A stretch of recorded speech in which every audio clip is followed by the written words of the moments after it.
Well, the poem I'm going to read is called Finding the Present. It's an extract, and I shall read an extract from an extract.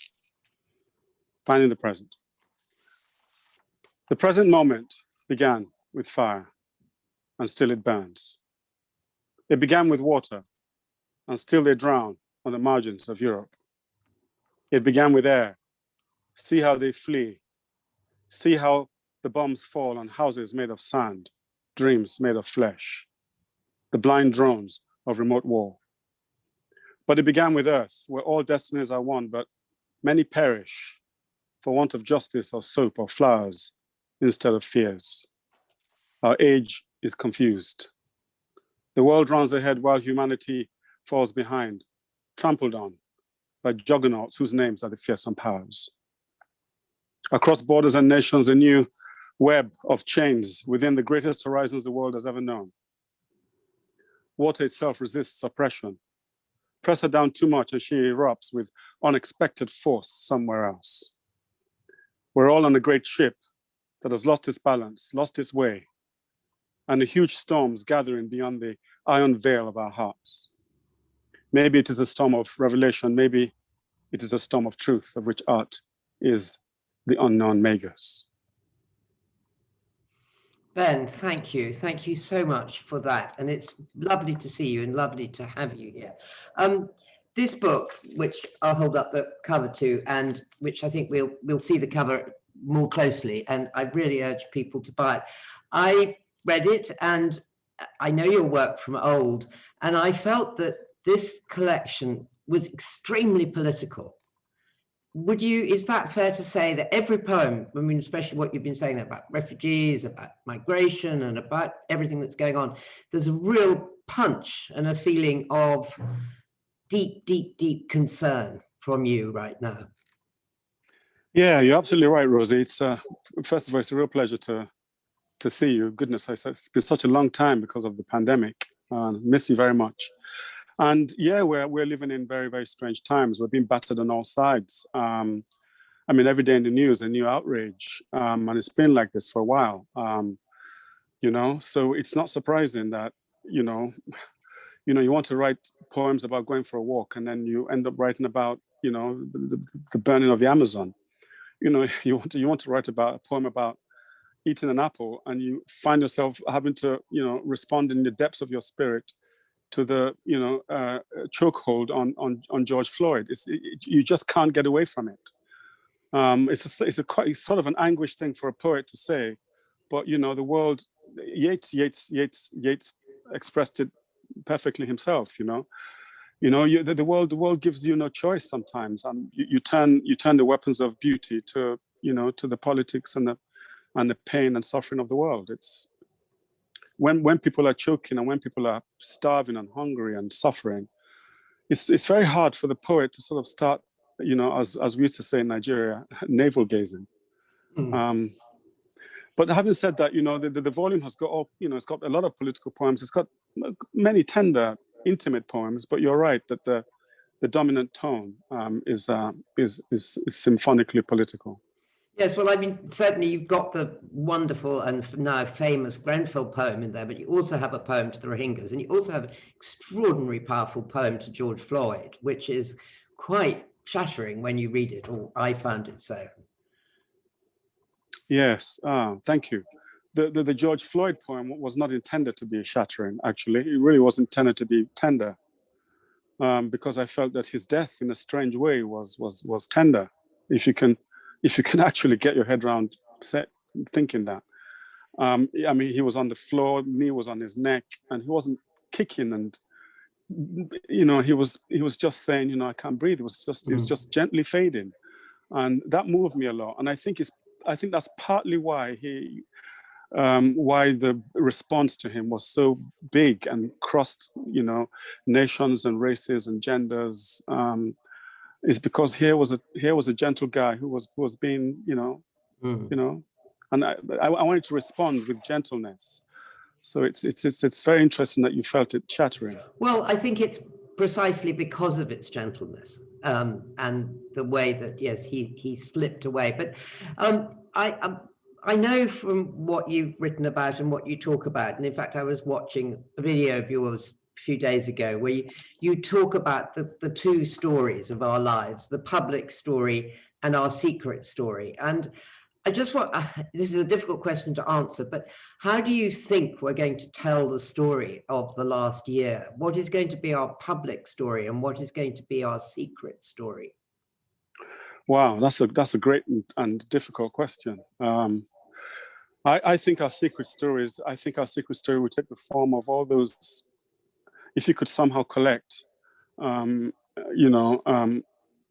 kind of dreams that we've been having. And the dreams have been, my dreams have been very strange. Everyone I've spoken to has had the strangest dreams of their life during this last 1 year. And our interiority, I think our interiority has changed. I think for many people it's got deeper. For many people it's got more anguish. There's been a lot of mental health issues. It just goes to show you that it's a time of great unnatural stress on us, not only socially, but also psychically.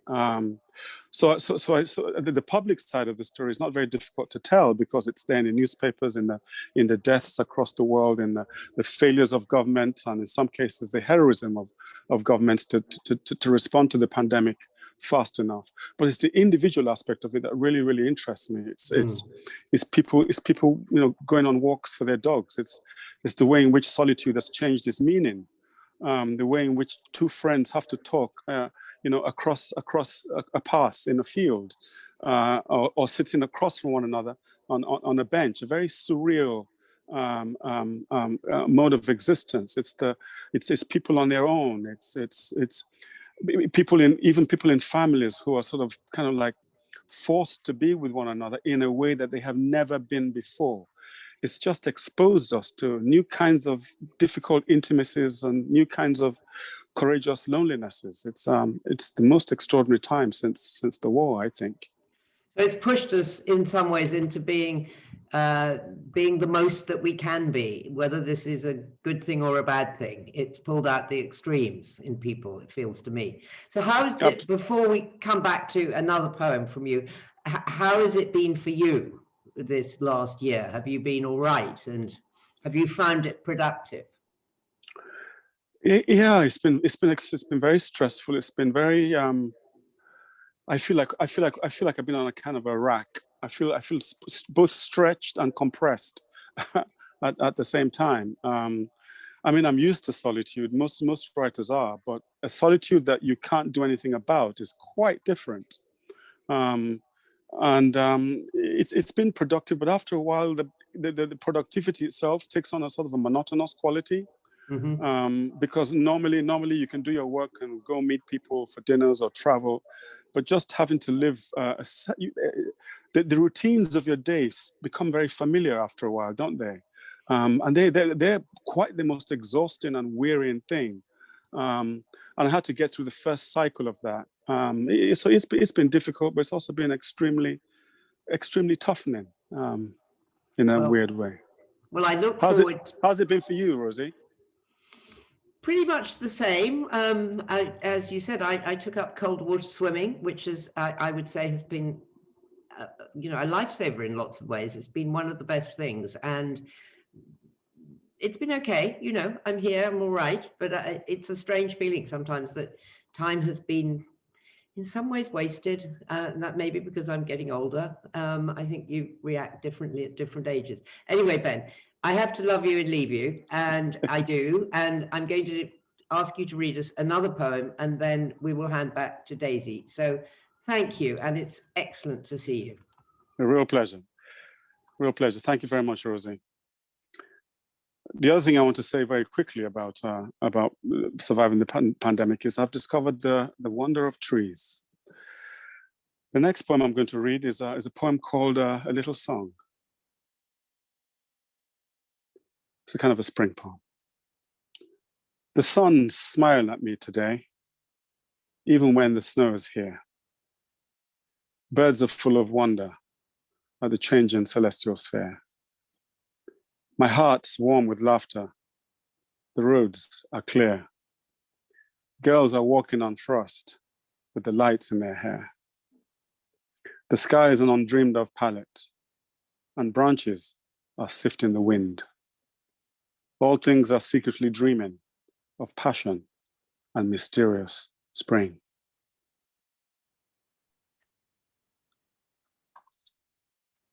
Thank you, Ben. And we will be coming back for a few more poems, one in the middle and one towards the end of the program. But thank you very much for now. Thank you.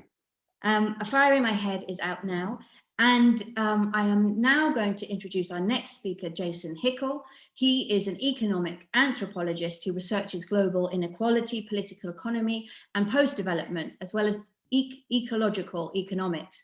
And his new book is called Less is More, which is out in paperback now. It has an incredible green cover, and it turns on its head all the received wisdoms about growth and about development. And it argues for an economy that is more just, more caring, and more fun.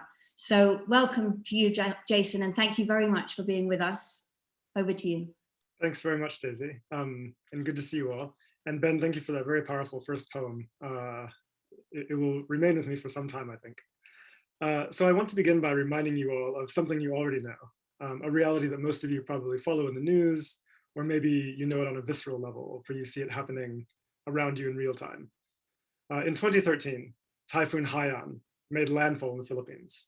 It was the strongest tropical cyclone ever recorded on our planet, with wind speeds of up to 200 miles per hour. Not even the most calloused observers were left unmoved by the images that circulated around the world that month. It was destruction on a vast scale. Whole cities and towns were laid waste. 6 million people were displaced and thousands disappeared. 2 years later, bodies were still being retrieved from the wreckage. As this was happening, the UN Climate Change Conference was being held in Poland at exactly the same time. The delegate from the Philippines, a soft-spoken man by the name of Yeb Sano, gave an emotional speech that went viral on social media. Super Typhoon Haiyan made landfall in my family's hometown, and the devastation is staggering, he said.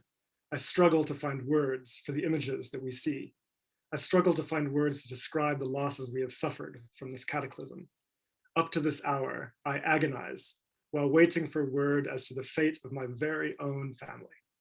We must stop calling events like these natural disasters, he said. It's the result of inequality and the pursuit of so-called economic growth that dominates our world. In a voice choked by tears but bolstered by rage, he continued, what my country is going through is a result of this extreme climate event is madness. The climate crisis is madness. I speak for my delegation, but more than that, I speak for the countless people who will no longer be able to speak for themselves, having perished in this storm. And it's not just superstorms. It's not just the Philippines. Draw to mind the images that you've seen over the past few years. Right? Think of the fires that blazed through Australia recently, where people took refuge on beaches as their world went up in flames. Think of the eerie dark orange that smeared the skies of the US West Coast this last summer as fires scorched parched earth from California to Washington.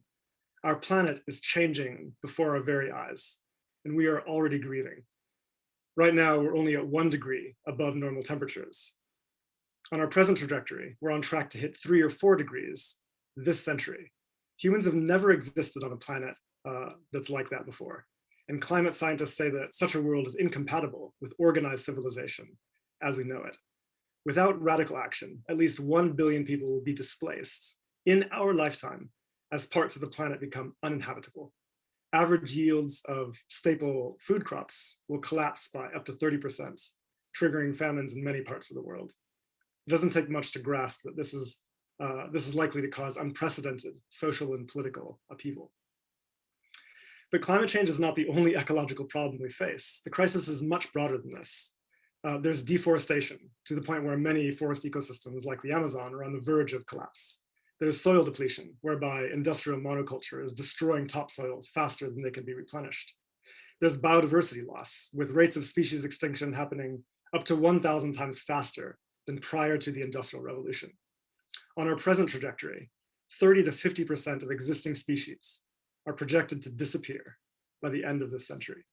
Our non-human relatives are being systematically exterminated. So what's causing all of this? Well, we often refer to this as the Anthropocene, right? An era where human impact is fundamentally reshaping our planet. But this leads us to believe that humans are the problem. But the language of the Anthropocene has it totally wrong. It's not humans as such that are causing this crisis. Rather, it's our economic system, namely capitalism. Now, let me clarify what I mean by capitalism here, because there can be misunderstandings. Normally, when people think about capitalism, they associate it with markets, trade, businesses, and so on. But this isn't exactly accurate. Capitalism is a system that's only about 500 years old. Markets, trade, and even businesses existed for thousands of years before this, and they are innocent enough on their own. What makes capitalism distinctive is that it's organized around and dependent on perpetual growth. It's the first and only economic system in human history that is intrinsically expansionary. If it doesn't grow, it collapses into crisis, triggering recessions. People lose their jobs, poverty goes up, inequality rises, and so on. So we have to keep the gross domestic product, the GDP, growing at a rate of 3% per year. Now, this might seem like a small increments because we're used to thinking of growth in linear terms. But remember, this is a compounding exponential function. And during the COVID pandemic, we've all learned how dangerous exponential functions can become. Now, this might not be a problem if GDP was just plucked out of thin air, but it's not. It requires resources and energy. So the more the economy grows, the more resource and energy it chews up. And this is what's driving ecological breakdown. Yeb Sano was right. So I want to show you just a couple of slides here to illustrate a few key points, if I can. So this is a graph that shows you two lines. One is global resource use in black there, and the other line is global GDP. Okay. Now, what this demonstrates is a very tight coupling between GDP growth and resource use. There was talk a couple of decades ago about the possibility of green growth, whereby GDP would keep going up while resource use fell, but that hasn't happened. In fact, resource use has been rising at a faster pace than GDP. And this gives you a sense for kind of where we're at globally right now. The red line you see is what scientists consider to be the safe, sustainable boundary for resource use. And as you can see, we blew past that boundary in the 1990s, and things have only accelerated since then. This is what is driving the ecological breakdown that we're seeing all around us. Okay. Now, crucially, not all nations are equally responsible for this crisis. Here we have the per capita sustainable threshold in red here, and low income countries over here, and lower middle income countries right here consume very little, actually, only about 2 to 3 tons of stuff per person. Whereas high income nations over here consume vastly in excess of the sustainable boundary, about 28 tons of material stuff per person per year. High income nations are almost the sole drivers of the ecological breakdown that our planet is experiencing, even though most of it harms the global south, the poor countries of the global south most. Something is true also of climate change. This graph shows you who has contributed most to excess emissions over the past couple hundred years. And what we see is that the USA is single-handedly responsible for 40% of the emissions that are causing climate breakdown, the EU for 29%, the global north as a group for 92%, and all of the regions of the global south, Africa, Asia, and Latin America, are responsible for only 8% of those emissions. And yes, the consequences of climate breakdown affect the global south most brutally. So what we're dealing with here is also a crisis that has clear colonial dimensions that we need to pay attention to. So how do we resolve this? What do we do? Well, we know what has to happen. Global emissions have to fall by 50% in the next 10 years and reach 0 by the middle of the century in order for us to stay under 1.5 degrees. Crucially, because high income nations have contributed the vast majority of historical emissions, they have to do it much faster, reaching 0 by 2030, right at the latest, in order to be just about that. Okay, just give me a second to go back here. So the question is it possible for us to do this? Is it possible for us to transition to 100% renewable energy and reverse ecological breakdown in the short time that we have left? Fortunately, the answer is yes, but not if we continue to pursue economic growth at the usual rates. In fact, we need a completely different approach. High-income nations, as we've seen, need to significantly reduce their use of resources and energy. So this is what we refer to as degrowth. And it's an idea that's been gaining a lot of steam among scientists and social movements in the past few years.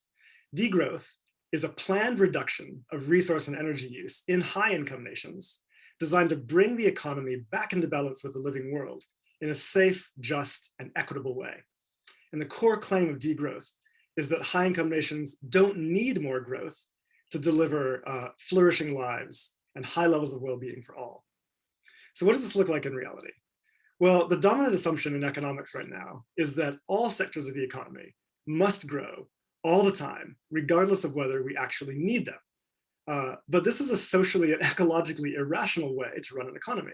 Instead, we should have an open conversation about what parts of the economy we actually want to expand, things like public healthcare, renewable energy, public transportation, and so on, and what parts are clearly destructive and need to be scaled down, things like the arms industry, SUVs, private jets, fast fashion, industrial beef, advertising, and so on. Of course, the reason we don't do this is because of the specter of unemployment. If we scale down, if we take the rational step of scaling down less necessary parts of the economy, there will be fewer jobs. And obviously we need jobs in order to survive in our economic system. In fact, the main reason we all line up behind the growth agenda is because we always need more jobs. But this is not the only solution. An alternative approach is to shorten the working week and distribute necessary labor more evenly. We don't need more jobs, we need a better distribution of work. And the exciting thing is that shortening the working week has been shown to have significant positive impact on people's health, happiness, and well-being. We also need to significantly reduce inequality. We're often told that we need growth to create more income and improve people's lives. But in rich countries like Britain, the problem isn't that there's a deficit of income. The problem is that it's all captured at the top. The key thing to grasp here is that we can solve our social problems right now simply by sharing what we already have more fairly, rather than plundering the earth for more. At the same time, we need to expand universal public services, not just healthcare and education, but transportation, affordable housing, energy, and internet, so that everyone can have access to the resources they need to live good lives without requiring high levels of private income in order to do so. So the exciting thing is that it's 100% possible for us to do this, to scale down excess resource use, take pressure off of the global south, reverse ecological damage, while at the same time building a flourishing society, one that is more just and more caring. But it requires breaking free from the shackles of growthism. And that is difficult to do, because for decades we've been taught that growth is the only way. It's so deeply embedded in our ideology that we rarely think to question it. But question it we must. And when we do, exciting new possibilities open up. So in this book, Less is More, my goal is to take readers on a journey, telling the story of how we came to see the world as we do today, and what a different way of being might look like. Thanks very much. Thank you so much, Jason. That was super inspiring and very, very thought-provoking. And I'm very glad that we were able to work with you tonight. And Less is More is out now, so everyone should pick up a copy. The paperback comes out in a few days' time, I think. So our next speaker this evening is someone who has spoken at 5x15 before, indeed just before the lockdown of the first lockdown of last year. Rachel Clarke is an Oxford-based palliative care doctor, and she is on the front line of the pandemic. Her book, which is called Breathtaking, is an urgent and moving dispatch from the front line of the coronavirus pandemic. It's a meditation on what matters most in the time of a crisis. And it is a huge honor for us to have you with us, Rachel. Thank you very much for rushing to make it possible, and over to you. Thanks very much, Daisy. And hi, everybody. I'm a little bit hot and sweaty because I have indeed just rushed from the ward. Anyway, I sat up late last night thinking about this talk, and I realized to my surprise that what I really wanted to discuss with you is love in a pandemic. And this is because I feel as though for all the grief and death and pain and suffering that we've all witnessed over the course of the last year in the NHS, actually, I've learned more about love than anything else. So if you can bear with me, I'd like to start by reading a few lines of poetry. And these are actually written not by me, but by my daughter, who luckily is young enough to not understand how horrifying it is for your words of poetry to be read out after Ben Okri's. So Abby, last summer, when the first terrible wave of this pandemic had finally apparently abated, was, like the rest of the nation's kids, pretty unhappy, being homeschooled and desperately missing her friends. And her teacher asked her class to write a poem about what they were missing in lockdown. And the brief was really simple. It was rhyming couplets and anything you're missing. And this is what Abby wrote. We're racing around, squealing like pigs, feet stamping the ground and snapping twigs. Now we laugh and have a munch. We love our delicious school lunch. I'm tucked up cozy in my bed, dreaming of what I could do instead. And I stare at the silver moon above and think of all the things I love. At this point in the pandemic, I was pretty shell-shocked by what we'd all experienced during the first wave. And I had been next to useless at home. My husband had pretty much taken over total control of the house and the children, with interesting consequences. And meanwhile, I wasn't experiencing lockdown at all. I was just going to work every day in the hospital, working harder than I'd ever worked in my life before. But Abby's poem really drew me up short. I couldn't believe she was missing her school meals. And I knew what that really meant was missing all of the camaraderie of school, her friends, her teachers, all of that social contact. And I realized that I just couldn't understand any of that. I wasn't locked down, and this world of homeschooling and boredom and all the supermarkets running out of toilet rolls and flour was just completely alien to me, and felt like it was about a million miles away from what was happening inside the hospital. I think I wrote Breathtaking, my book, in part because I knew right from the outset, really, that my world, this extraordinary world of pandemic medicine, the likes of which none of us had ever known before in the NHS, had to be equally unimaginable for those outside. The hospital doors were closed. No one knew what it was like inside unless you worked there or you were a patient there. And I started writing to begin with, basically as a kind of nocturnal therapy. I couldn't sleep at night. I had horrific insomnia, and I used to get up and just pace around the kitchen and sit at the kitchen table tapping away on my keyboard.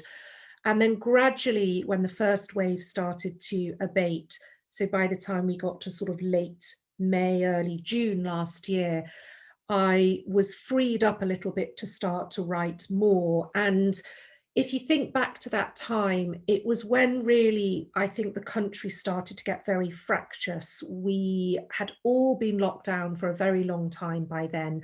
Dominic Cummings had just checked his eyesight by taking his family on a trip to Barnard Castle. We had people like the Wetherspoons boss, Tim Martin, just stridently demanding that everything was opened up as quickly as possible. And I felt as though, no matter that my testimony might be subjective and flawed and clearly very personal, there had to be something valuable in trying to document just the rawness of those unfolding months. I was pretty punch drunk by that stage in the pandemic. It had been shattering for everyone in the health service. But I did know one thing. I had been there, I had seen it with my own eyes, and I could tell this story, and I wanted to tell this story because there was a second thing I knew for certain as I was of anything. And this is that during that first wave, despite all of the mistakes and all the things we got wrong, and certainly the NHS did get things wrong, actually NHS staff rose to the challenges of that first wave in March, April, May last year, absolutely magnificently. Literally every single day at work, I saw more courage and grit and sheer resilience in my colleagues than I had ever witnessed before in all the 12 years I'd been a doctor. And I wanted to tell that story because it was true and it was real and it mattered. It seemed to say something so important about us as a society. So if you rewind a year and think back to late February 2020, it's hard to exaggerate quite how rapidly the feeling of dread was building up at that time. So we'd had the pandemic in China, but Wuhan feels a very, very long way away from the UK.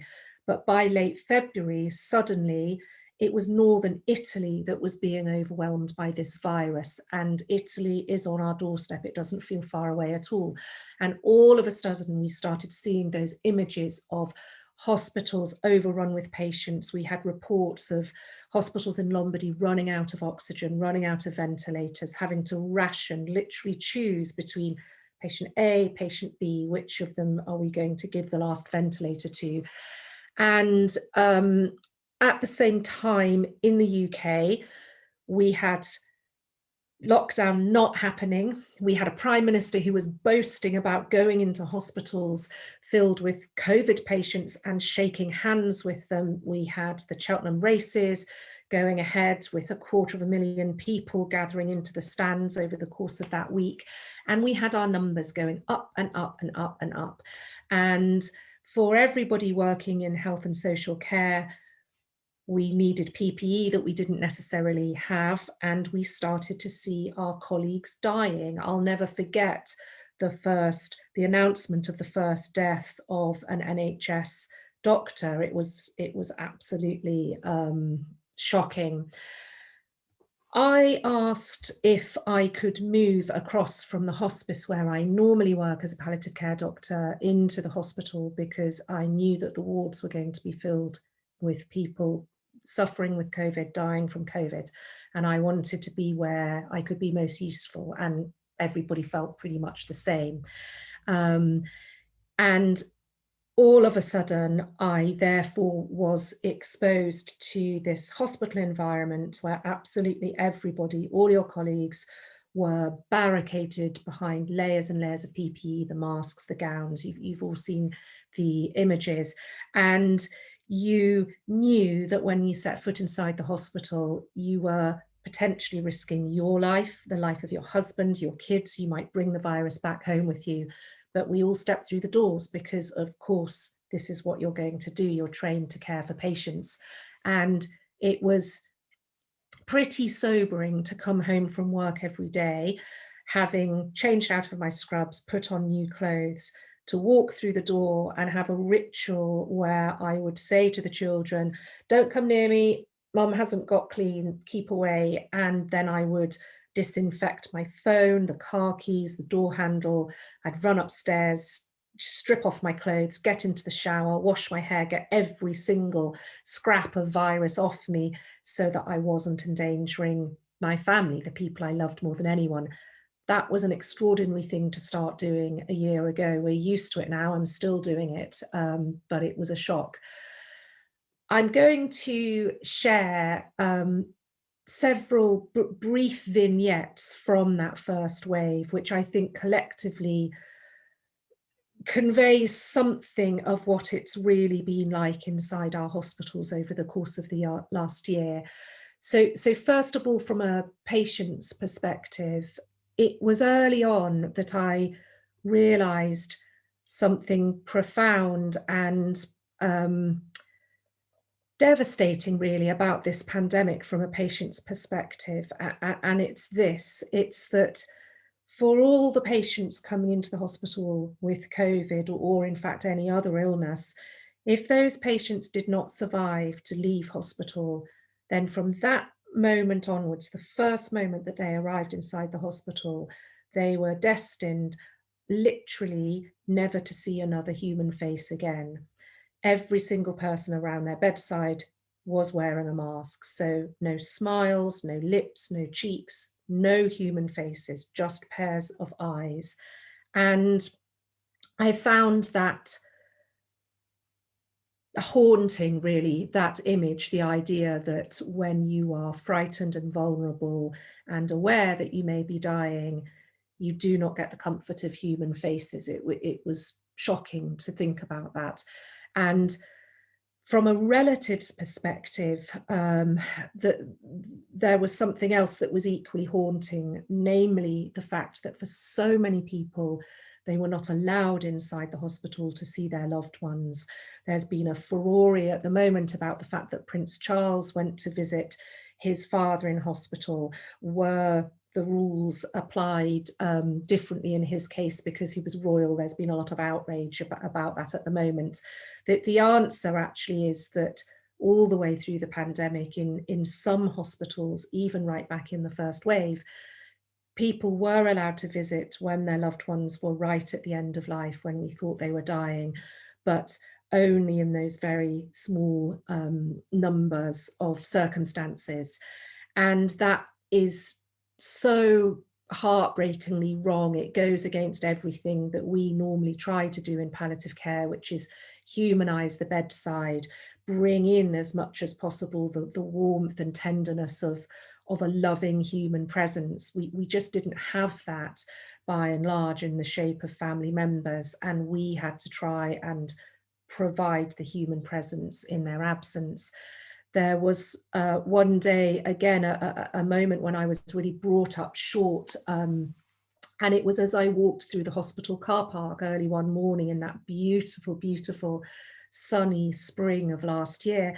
And I realized there were cars parked in the hospital, outside the hospital, and in those cars people were sitting, and they had pointed their cars so they were facing the entrance to the hospital, and they were just sitting and sitting and sitting because they weren't allowed inside and their relatives were inside. And that sort of desperate hunger to be physically close as possible to the person they loved had taken them in their car into the car park, where they would sit sometimes for hours in a sort of silent vigil, just longing to be with their loved one.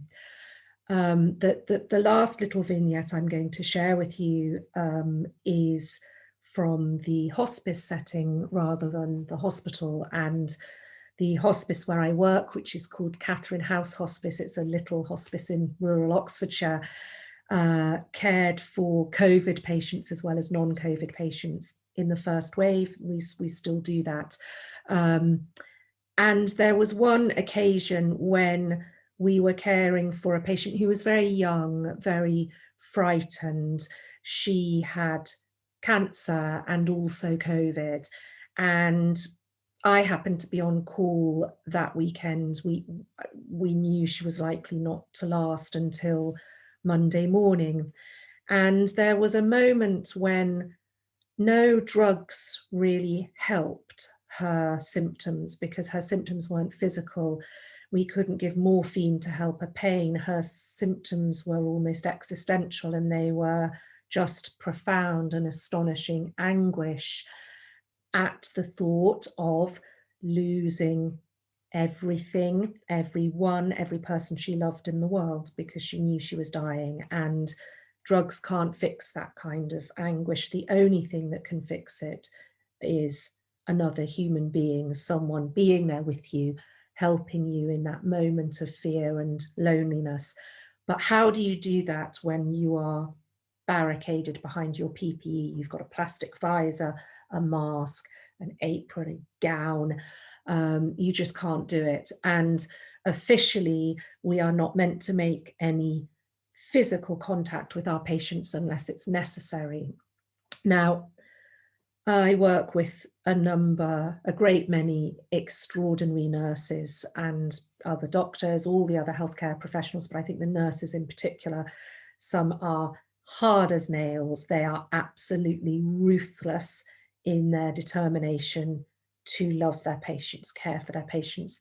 And on this occasion, a particular nursing colleague of mine and friend of mine who would want to remain nameless decided that she would define that word necessary for herself, and what was necessary in that moment, what her patient needed, was her physical human presence at the bedside.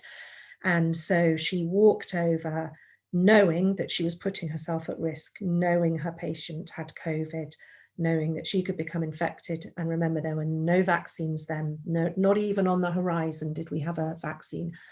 And she took this young woman, frightened woman, in her arms, and she embraced her, held her like a mother would hold a frightened child. And with her whole body, she gave her comfort, despite the PPE, despite the restrictions, and despite the risk to herself. And that, for me, is a visual image of something that absolutely defines what the NHS has done over the course of the last year, what NHS people have done. It was truly extraordinary. And while I can't pretend any of the last year has been easy for any of us, I do believe that it has taught me a great deal to feel gratitude for and to feel hopeful about. The pandemic has been relentless for everybody. I think in a way, we're all grieving collectively as a country at the moment for something. Everybody has lost something in this pandemic. And yet, what I've had the privilege to see every day is NHS staff operating with the most incredible courage and determination and cold, hard, steely love that you could ever imagine. It is much easier not to go the extra mile. Just keep your head down, hope it will all go away. It's much harder to immerse yourself in what your patients are experiencing in the midst of a pandemic, but that is what NHS staff have done. Not because we're heroes or angels or anything like that at all. We're all just ordinary, vulnerable, frail, fallible, knackered human beings, just like all the other knackered human beings all over the world in this dreadful pandemic. But what I have learned is something about love. I have seen how fierce and incredibly committed NHS staff are to that ideal of loving and caring for our patients. And it makes me believe that despite everything this year, fundamentally, we do care about our fellow citizens, and there is such a thing as society. And fundamentally, people in Britain, just like anywhere else, by and large, are good. And that is true, and it matters, and it cannot ever, ever be taken away by COVID. Thank you very much. Rachel, thank you so, so much for that wonderful and inspiring and beautiful talk. And also thank you for all the work that you do on behalf of all of us. It's so much appreciated. Breathtaking is phenomenal, and it's out now, and it's incredible that you've managed to do everything you've done this year. A testament to you. Thank you very, very much. And we will see you again in person soon as we can. And very kindly, Ben is coming back to join us and to read another poem from his collection, A Fire in My Head. Ben, I hope you're there, and I will share the book jacket. Can you hear me, Daisy? Daisy, can you hear me? Yes, Ben, welcome. Good. Okay, thank you very much. What a moving evening. The next poem I'm going to read is called Liberty. I thought I'd add to the mood, but in a gentle way. Liberty. Those wings with which we soar beyond the mesh of time. Light that blazes through the darkened realm of power. That impulse to tear down shackles of the soul bolted there to make us bend to fear and control. Prometheus's first cry and his enduring gift. Meaning of myth when decoded as fire and light. Prima materia that changes black earth of suffering into the red dragon of bold overcoming. Last flame of a defeated people, first rekindler of their resurrection. Yellow path up to the crowned mountain, where destiny, mind forged, becomes the green ladder to the lanterned heavens. Secret song of flowers and beauty's torch. My father's injunction and my mother's revelation.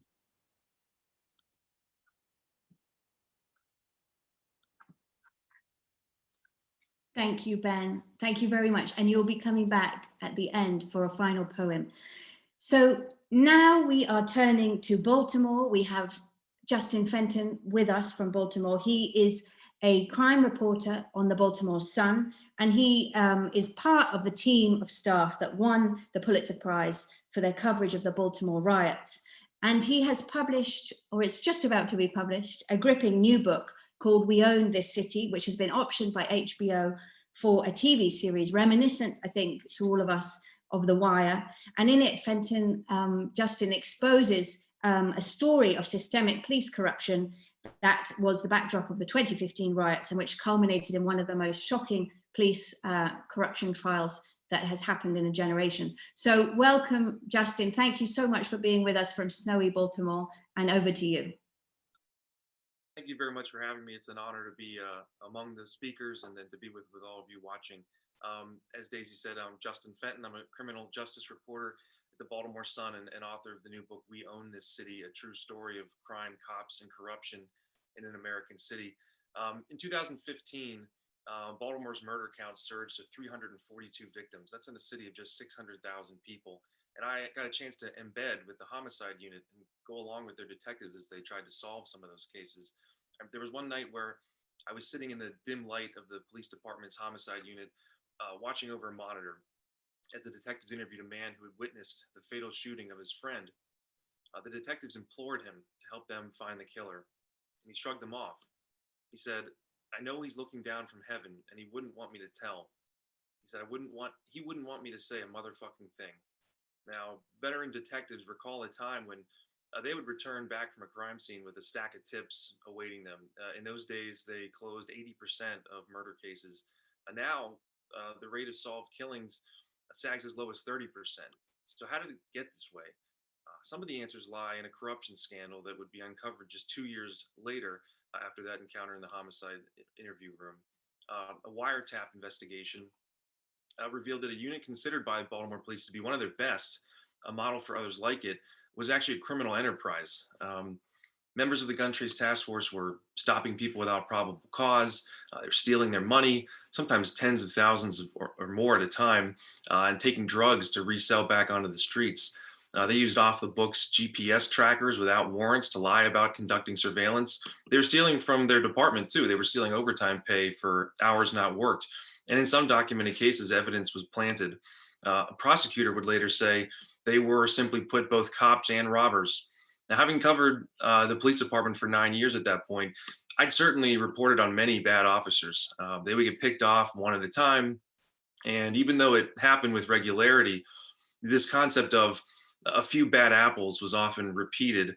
But now we had an entire squad indicted, and the continuing investigation by federal authorities would uncover more officers and more crimes. The planting of a BB gun on a man who was run over by an officer, the theft and sale of 3 kilograms of cocaine from a record-setting bus that the agency had held a press conference to tout for all the news cameras, and officers searching locations without a warrant, moving evidence to justify the search after the fact. A lot of the most revealing information came because several charged officers flipped. They started cooperating with authorities and explaining beyond the wiretap evidence just how exactly they went about their crimes. Prior to this, police brutality tended to get the most attention, rightfully so, but also because it was easiest to prove. Black eyes, broken bones, taser burns, gunshot wounds. Though even then, as we see, victims are subject to a gauntlet of questions about what they did to bring that on. In Freddie Gray, a 25-year-old black man, died in the back of a police van in Baltimore in the spring of 2015. It came amidst the nationwide Black Lives Matter movement, a drumbeat of mostly police shootings, often captured on tape, that were highlighted around the country, sparking protests. There was calls for reform and task forces set up, and promises made about how this was going to get fixed. In Baltimore, his death and the unrest that ensued led to a federal civil rights investigation of the Baltimore Police Department. What took them so long in the first place is something I'll never understand. We had issues for a long time, but they arrived ready to establish a pattern and practice of unconstitutional, racially biased policing. Yet even amidst that investigation, the Gun Trace Task Force was continuing to commit crimes. As I show in my book, quite literally the same day that report was released, to great fanfare and lots of officials there and making lots of comments about it, the officers hit the street that night and were stopping people with flimsy or invented justification. Though officials like to talk about community policing, the name of the game in Baltimore for decades has been what one police chief called the 2 H's, homicide and heroin, and it dictates everything that the department does. The city's hyper-segregated Black communities, suffering from a host of socioeconomic ills, suffered the most from high rates of violence. Every year, more than 90% of Baltimore's homicide victims and perpetrators of gun violence are its Black citizens, and so too do they bear the brunt of these aggressive policing strategies designed to bring that down. A zero-tolerance strategy in the early 2000s, trying to mirror the miracle crime drops of New York City in the 1990s, sent in 1 year more than 100,000 men to jail for minor crimes. But even when the police abandoned that philosophy, they continue to employ vehicle stops, stop and frisk pat downs, clearing people hanging out on the street corners, sometimes escalated into brutal encounters or just continue to alienate people. All the while, those who felt held hostage to crime continue to dial 911 and call their city council representatives looking for officers to do something. So officers in aggressive units like the Gun Trace Task Force were looked to keep the violence down. Such units are tasked with proactive policing, which means they weren't solving crimes, they were in search of them, and in turn, often stopping people who weren't doing anything wrong. One member of the Gun Trace Task Force announced after entering a home to conduct a search, he said, "We're the make stuff happen police." I thought that was interesting way to describe what they do. They make stuff happen. Another, prior to his arrest, was asked to describe his job to a jury and felt confident enough to say in front of a judge that it was to, quote, "go hunting." So along with that push for reform after Freddie Gray's death, killings and shootings suddenly spiked by a staggering amount.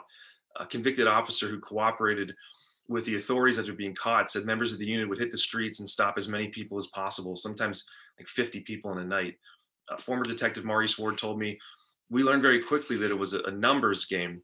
The more people you came in contact with, the greater your chances of getting a gun." Many vehicle searches began with a traffic stop because someone in the car was not wearing a seatbelt. We saw cases where someone had driven 5 feet off of a gas pump and they were being stopped for not having a seatbelt on. I don't know about you, sometimes I don't think about it until I get to the first stoplight I see, but people were being pulled over and searched for such a situation like that.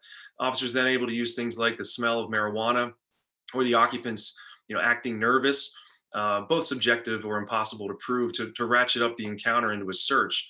That was the day-to-day operational MO of the Gun Trace Task Force. That's the kind of policing that defense attorneys will tell you in many ways continues to this day. When the GTTF were bad, they were real bad. Sergeant Wayne Jenkins, the unit's leader, would question drug dealers saying, who, if you were going to rob somebody, would you rob? And what he was doing was sort of scouting out his next target. In one bust, Jenkins and his crew were reported to have taken $200,000 and several kilograms of cocaine. He had a childhood friend, a bail bondsman, who would sell the drugs and they'd split the profits. And he reported that he and Jenkins would, not even on duty, would sell the drugs. They would break into homes and vehicles. How he was once called in to break into a storage unit that the officers were planning to raid, and Jenkins wanted him to clear it out before the officers got there so that he could use it himself. This officer, Wayne Jenkins, was prized by his supervisors. Emails I reviewed showed him reporting back to the unit's daily gun seizures, and commanders responded that they wished they had more supervisors like him. It's true that most victims didn't complain. They either had too much to lose or feared they wouldn't be believed, but those around Jenkins didn't do their part to scrutinize him and keep him in check. In my reporting, I really wanted to get people to speak honestly about this climate, this atmosphere that allowed this to happen, either why they did it themselves or why they didn't know it was happening. And one officer who had been accused of wrongdoing but never charged, I asked him if he would speak to me, and he said, he told me he was innocent, that the accusations weren't true, and then he explained to me how. And when I told him I didn't believe him, he kind of looked at me and said that he appreciated that I was being frank, and he conceded that I was right. And so as we talked, I asked him, what was the reason that you did this stuff? And he said the department, he felt, had wronged him, and his revenge was taking it out on the citizens they were supposed to be serving. So all of this has led to conversations previously not contemplated at a mainstream level, I think. If the police are so ineffective and distrusted here, should we consider reducing their funding and instead redirecting it to areas that could address the root causes of crime? Those conversations are really only in the nascent stages, but the same federal consent decree put in place to reform the department, by every indication, will block efforts to reduce the funding, as the plans call for more spending on more officers, on more technology, on more training, with the hope that they can do the job in a better way. Meanwhile, Baltimore citizens are caught in the middle. We saw more than 300 homicides again last year, the 6th straight year clearing that threshold. And there was a spike across the US last year that really mirrored what happened to Baltimore 6 years ago. Everybody else now is seeing what we saw 6 years ago. So I think none of this is to say that ethical policing will magically cause people to put down the guns and start cooperating with police. We have big issues here with witness intimidation. In some cases, people prefer street justice, and that wasn't, necessarily created by police and isn't easily defeated. But I wanted to circle back to that story I opened with in 2015. When I got embedded with the homicide unit, they told me I would be assigned to the next case that came up. It was random. The victim that night was named Kevin Kennedy, and he was the third of his mother's 3 sons to be fatally shot on the streets of Baltimore. The second was named Sean Kennedy, and the person who shot him, it was a plainclothes officer out looking for crime, who would years later be one of the officers charged in the gun trace task force case for robbing and lying and dealing drugs. In that homicide interview room in 2015, the detective implored the witness to do his part to stop the bloodshed by telling police who did the shooting. And I'll never forget his reply to the detective, which when the detective asked, when's the city's violence going to stop? And the man's response was, never. That's the end of my talk. Thank you very much. Justin, thank you so much for being with us. That was an extraordinary talk, and it's an extraordinary story and work that you do reporting every day. So thank you very much. We Own This City is out this week, and I hope that everyone will be able to pick up a copy and read more about what you have done and what your team has done. So thank you very much, and come and see us in the UK soon, please. Thank you very much. Thank you. So we are coming to our final storyteller and speaker this evening, Peter Ettedgui. He has spoken before at 5x15 about his extraordinary documentary film, McQueen, and he is here tonight to talk about his new film, which came out a few months ago. It is on Netflix. Everyone can see it. It's called Rising Phoenix, and it tells the extraordinary true story of the Paralympic Games and the Paralympic movement in the aftermath of World War II, and how it has risen to become one of the most important and largest sporting events in the world. So thank you very much for your extraordinary and beautiful film, Peter, and welcome. Thanks for being at 5x15 again. Thank you, Daisy. That's really lovely, and hello everyone. As Daisy was saying, the first time I was lucky enough to speak at 5x15, it was about our feature documentary about Alexander McQueen that my fellow director Ian Bonnott and I made together.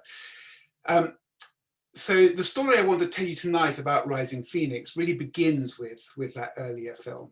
And it begins with one of McQueen's greatest fashion shows, which was called Number 13, his 13th show from 1999, that is probably most famous today because it features this sort of amazing finale when the model Shalom Harlow was spray painted by 2 robots. Much less remembered today, however, is the first look of the show, which featured a double amputee. I'm now going to try and juggle. Featured a double amputee. The first look of the show it featured a double amputee model who wore these absolutely beautiful wood carved legs that McQueen designed for her. Her name was Amy Mullins, and she was a former Paralympian. The press absolutely vilified McQueen, accusing him of exploiting disability.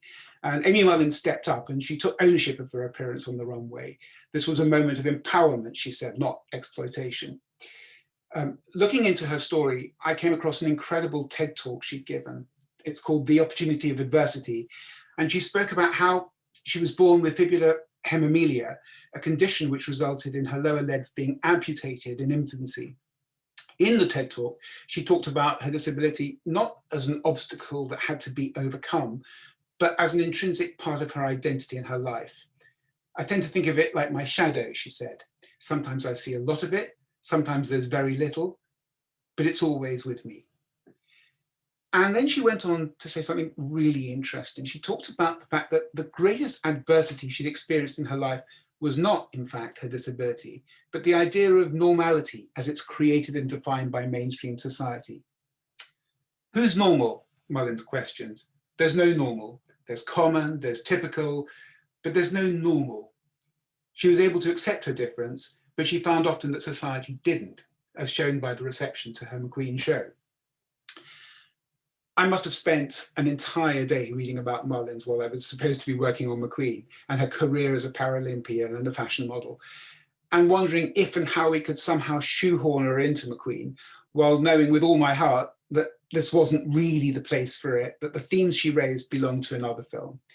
What I didn't realize at that time was that one day we'd get to make that film. After we finished McQueen, Ian and I spent some months trying to figure out our next project, fielding offers and coming up with our own ideas, but nothing really stuck. And then out of the blue, I received an email asking, would we be interested to make a documentary feature film about the Paralympics?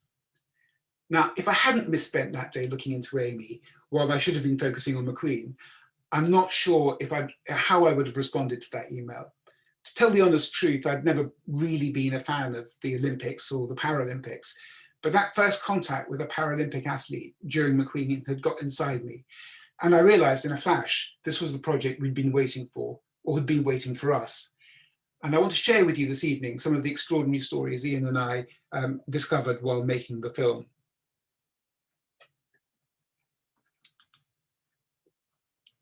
Oops. This is, let me first introduce, this is Sir Ludwig Guttmann, the man who founded the Paralympic movement. I knew absolutely nothing about him or his story when we started, and I found that that was pretty much the case with everyone I talked to. And yet it quickly became evident that everyone should know about Guttmann, for he was a really remarkable man whose life's work touched and helped millions upon millions of people all over the world. Very early on in our research for the film, our archive team unearthed an audio interview he gave to researchers from the Imperial War Museum. And it's sort of in it, he talks about his early experiences before and during the Second World War. That tape was one of those sort of nuggets that you immediately know is going to wind up in the film. And one story in particular revealed a great deal about who he was. It was during Kristallnacht in November 1938, and Guttmann was watching in tears as his local synagogue was burnt to a cinder. He'd been one of Germany's leading neurologists before Hitler came to power, but now he was only allowed to practice general medicine at a Jewish hospital in Breslau, where his family originally came from. That night, he went back to work, and he gave refuge in the hospital to about 60 people who were being hunted down by Nazi thugs. Next day, the SS turned up, and they demanded to see if these new arrivals were bona fide patients. Gutmann politely introduced them one by one, inventing medical issues for each of them, and he managed to get away with it, and they did too. But he knew that he was a marked man, and he and his family escaped to England very soon afterwards, where he resumed his medical career. Of his experiences in Nazi Germany, he told his interviewers, "I became quite determined to help persecuted people." In the 1940s, people with disabilities most definitely could be described as persecuted people, as Gutmann found out as soon as he accepted an offer to run the new spinal injuries unit at Stoke Mandeville Hospital in Buckinghamshire. His first patients were soldiers, paralysed during the D-Day landings, but Gutmann wasn't expected to treat them. He was simply expected to give them palliative care and let them slip away peacefully under the spell of morphine. Well, he didn't accept that. He fought the British medical establishment tooth and nail in order to treat his patients and ensure that they lived. And he brought in simple innovations, such as just turning them over every few hours so they didn't develop bed sores. And then he devoted himself to their rehabilitation. Gutmann's aim was that each and every patient who came through the spinal injury unit should be able to return to life. And as he put it, become a taxpayer, which may seem a somewhat banal formulation, but think about what that means. It means someone who can be in employment, someone who can contribute to society, someone who can have a family and live a full life. It's quite extraordinary that this was regarded as such a radical idea at the time, but Gutmann prevailed and pioneered. And as he developed his rehabilitation programs, Gutmann began to observe the enthusiasm with which his patients responded to sports like archery and basketball. And he began to hold an annual sports competition in the hospital grounds called the Stoke Mandeville Games. More sports were added, and people came from all over the world, both to compete and also, in the case of doctors and healthcare researchers, to observe Gutmann's work in action. Gutmann, meanwhile, was nurturing this crazy dream, as his daughter called it, of a parallel Olympics for people with disabilities. And so a sports movement was born. And in 1960, Gutmann's crazy dream came true in Rome, where the Paralympics were staged for the first time, directly after the Olympics. Gutmann's vision was much bigger than just putting on a sport event. He saw from the beginning that holding these games could really change hearts and minds and provide a context for transforming infrastructure and accessibility in host cities. He saw that his Paralympics could help to change that normality that Amy Mullins talked about. Gutmann died in '84. In spite of the success of the movement he created, he was always first and foremost a doctor. He always saw sport in the context of rehabilitation. But those that followed him, both the organisers and the athletes, increasingly understood that the Paralympics could be truly parallel, offering a stage to elite athletes who could put on a spectacular, competitive event that was the equal of the Olympics. For the film, we decided to focus much of what we did around the roller coaster ride from the triumphant Paralympics of London 2012 to the near catastrophe of Rio 2016, where the Paralympics came that close to being cancelled. That journey showed us clearly how, while the Paralympics is now the third biggest sporting event in the world, it's also still vulnerable and constantly needs to be fought for. The Paralympians themselves are on the front line of this fight. And I want to introduce you to three of them before we end tonight, who feature in the film. Before his death, Gutmann was told that Moscow, host of the 1980 Olympics, had refused to hold a Paralympics, explaining that there were actually no disabled people in the Soviet Union. Perhaps that was because they were all hidden away from society, like the young Tatiana McFadden, who, when she was born with spina bifida in 1989, was given away to a Leningrad orphanage with little expectation of surviving her infancy. 5 years later, Deborah McFadden, an American NGO, visited the orphanage and fell in love with this feisty girl who had learned to walk using her hands because there were no wheelchairs at the orphanage. Deborah adopted Tatiana and took her back to the US, where doctors gave her zero chance of living any kind of normal life. The McFaddens had other ideas. Tatiana was introduced to sport and she fell in love with wheelchair racing, harnessing the immense strength in her arms and upper body that she developed walking on her hands.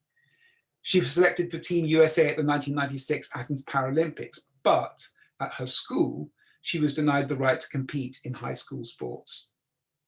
So, age 16, Tatiana McFadden embarked on a legal battle to reverse that, and her success led to what is known today as Tatiana's Law, a federal law passed by Obama to ensure that all school children with disabilities would have equal access to school sports. Tatiana herself is the most decorated Paralympian competing today, and her story is a perfect example of what inspired Ian and I to make this film. On one hand, it's such a terrific sports story. On the other, a unique human rights tale.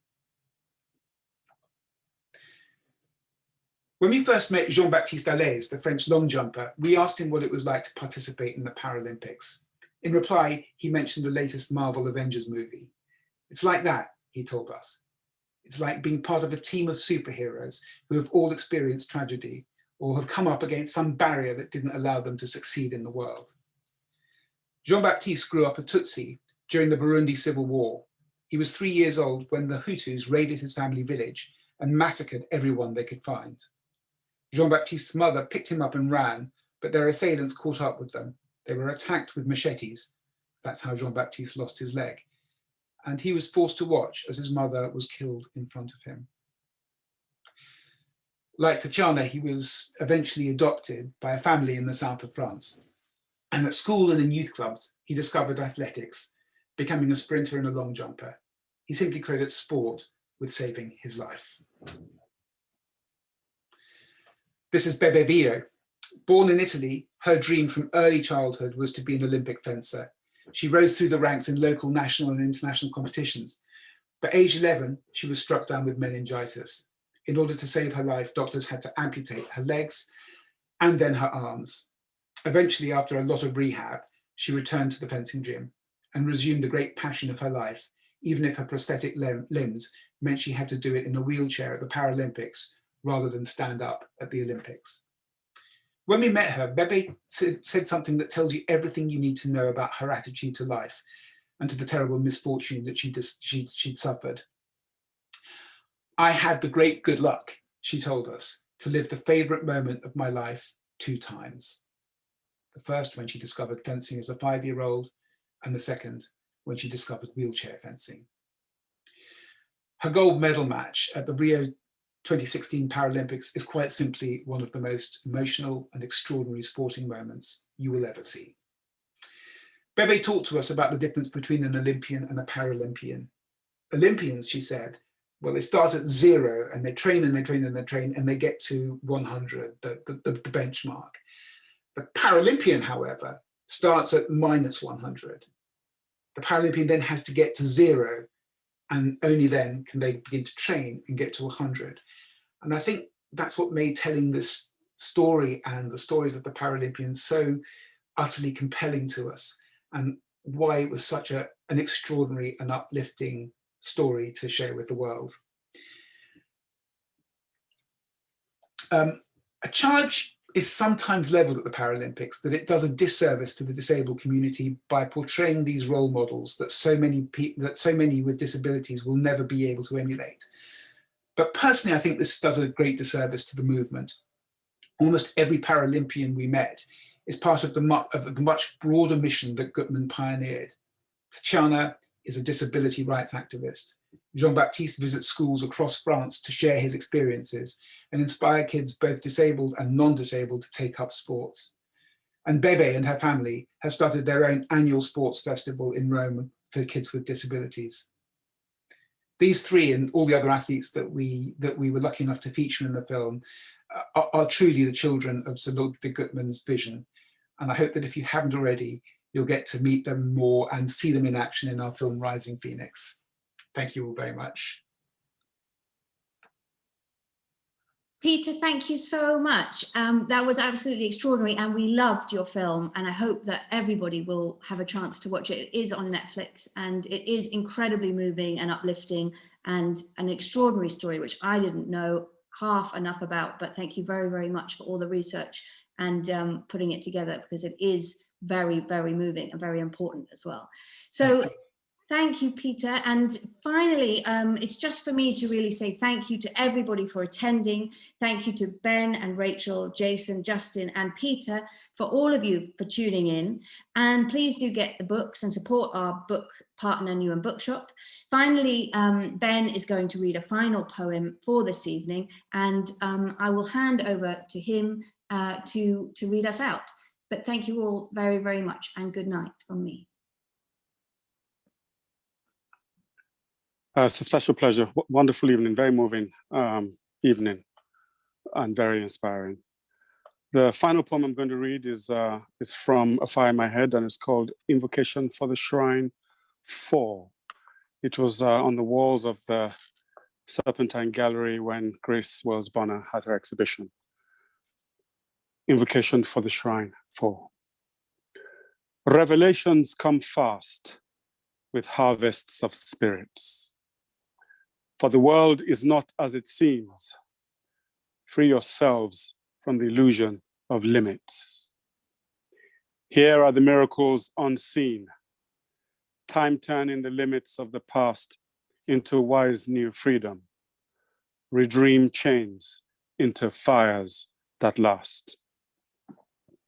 Saint Time speaks from the shrine of the hours, speaks about the powers of the blacks who are free and can dream, free to weave power from flowers.